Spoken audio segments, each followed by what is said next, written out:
Bonjour et bienvenue à toi dans cet espace de pratique et d'initiation au rosaire. Alors déjà quelques mots avant que tu commences ta rencontre avec les différents rosaires et puis surtout le rosaire des Madeleines. Il me semblait essentiel que de venir apporter quelques notes. Donc tu as pu le voir, cette initiation est composée de 3 parties. Eh bien, la première partie, celle que tu t'apprêtes à rencontrer, va surtout consister à te présenter plus ou moins en détail le rosaire chrétien, puis le rosaire musulman, et quelques mots également sur ce qu'on appelle le mala ou le rosaire tibétain par exemple. Il était d'après moi essentiel que de dédier la première partie à ces traditions religieuses ou philosophiques. Pourquoi? Parce que d'après moi, on ne peut pas déraciner, on ne peut pas dissocier le rosaire, en tout cas on ne peut pas évoquer le rosaire sans parler des traditions religieuses depuis lesquelles du coup il est issu. D'accord? Donc je vais vous parler en détail du rosaire chrétien, du rosaire musulman,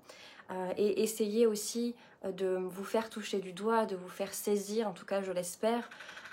la portée initiatique de la pratique de ces rosaires qui, même s'ils sont religieux, finalement,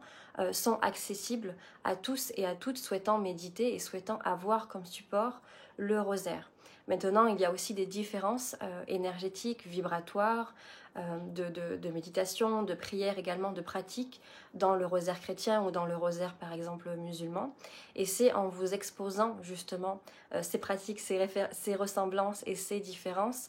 que j'espère pouvoir vous faire saisir et vous faire rencontrer finalement que eh bien,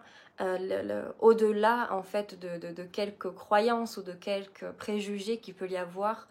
sur telle ou telle, par exemple, religion ou telle pratique, eh bien, il y a toujours un sens beaucoup plus ésotérique à la croyance, à la connaissance et du coup aussi à la pratique. Et donc, c'est ça qui va nous intéresser, nous, aujourd'hui, avec le rosaire, c'est d'aller certes contacter, parce que c'est évident, ça fait partie de la pratique religieuse, le rosaire, mais essayer d'aller voir en fait les différents niveaux, si je puis dire, de lecture de cette pratique du rosaire. Et donc vous allez voir que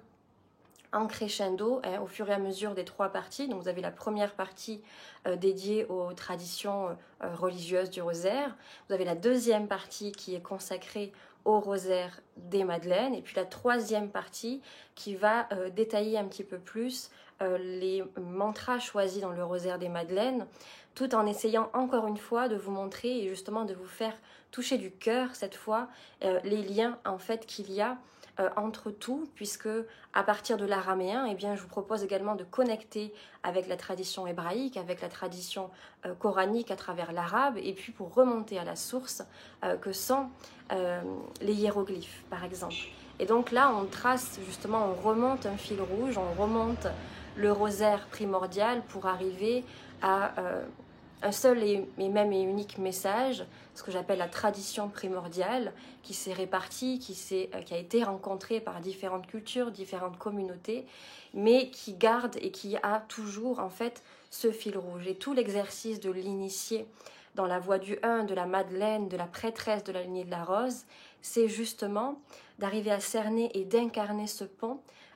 d'unité, de réunion entre toutes les traditions de la lignée de la Rose, puisque la lignée de la Rose contient énormément de communautés différentes et de traditions différentes,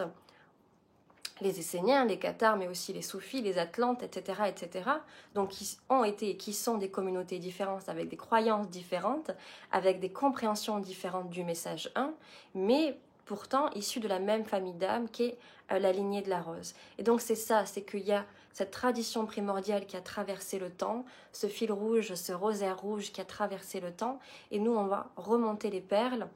pour essayer justement d'incarner, de percevoir, de toucher du doigt ce 1 qu'il y a de commun, malgré les différences, chez les chrétiens, chez les musulmans, etc., etc. Et donc c'est pour ça que vraiment cette initiation du rosaire vous offre également toute la possibilité que de vous essayer à la pratique chrétienne du rosaire, à la pratique musulmane du rosaire. Alors attention, bien sûr, je le répète, dans les PDF, etc., ce ne sont pas des cours poussés, approfondis, ce n'est pas des cours de catéchisme, ce n'est pas des cours de prière musulmane, etc. Bien sûr, je évoque des grandes lignes un petit peu plus dans une dynamique de vulgarisation, mais bien sûr, vous êtes invité à faire vos propres recherches et je ne suis pas une imam ou une prof de catéchisme, etc. Donc, je transmets simplement ces bases-là et ensuite, c'est à vous d'aller les approfondir. Par contre, concernant le rosaire des Madeleines, là c'est le résultat de mon propre travail personnel, de mes propres connexions, du chemin dans la lignée de la rose, de mon travail dans le temple des reines, Rosa Magdala, et de mes études, que ce soit en hiéroglyphe, en hébreu, en arabe, en araméen, et le rosaire des Madeleines est une pratique certes de dévotion, une pratique rituelle, mais c'est aussi, vous le verrez plus en détail, un outil, une pratique de guérison. Voilà. Donc, je vous souhaite un bon parcours, un bon cheminement. Sentez-vous libre d'explorer. Et puis, prenez le temps pour vous, prenez ce temps pour vous, pour se connecter à ce sacré, pour se connecter à la beauté également qu'est un rosaire, puisque au-delà d'être un objet rituel de guérison, de dévotion, on y rencontre aussi le beau dans le rosaire, qui est une alliance entre le beau, donc le matériel, d'accord, et le spirituel.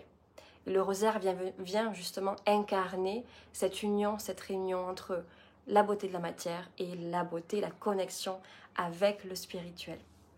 Je vous souhaite un bon cheminement.